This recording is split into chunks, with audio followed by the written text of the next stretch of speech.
Christina. Wala akong pakialam. Huwag mo ako ang nerd. Baka matala ko dito sa tabi-tabi mo.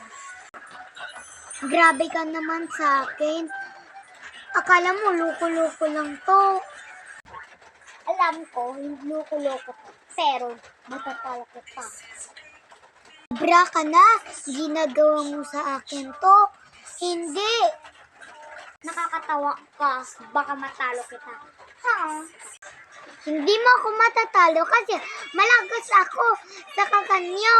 Ba't kayo nag-aaway ulit, Christina at Kailin? Gamitin nyo na lang yung power nyo. Hindi na kayo mag-aaway, diba? Igan ko sa'yo, Kiana. Gamitin ko sa'yo. Hoy, igamit mo na lang yan, okay? Hindi na tayo mag-aaway tatlo. Ibig sabihin ko, hindi natin gagamitin. Ang gagamitin natin ang biryante natin. Wala naman barinti tayo eh. Nakikita mo bang kamay ko? Wala naman barinti.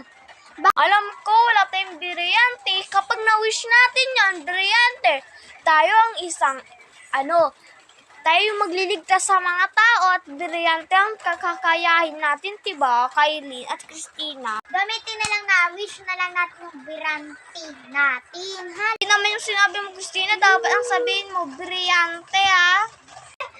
Okay lang yun. Baka makasimot-fair talaga. Okay lang, Nan. Yung sasabi niyong barinti, nalilito na ako eh. Tayo, baka yun yung wish natin. Sabi kasi ng mama ko yun eh. Kapag natulog, may wish na biryante. Sige, tulog muna tayo. Ikaw muna mauna kay matulog. Sige, matutulog na ako.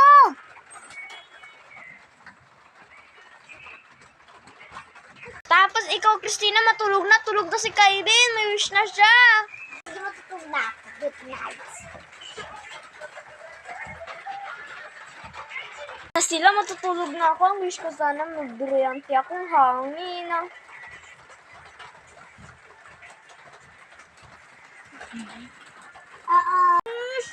Anong oras na?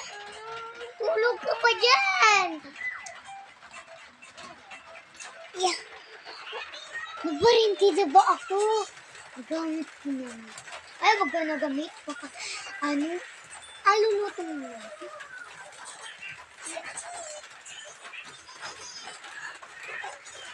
Balante.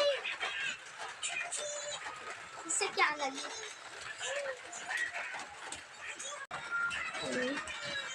Sana sila?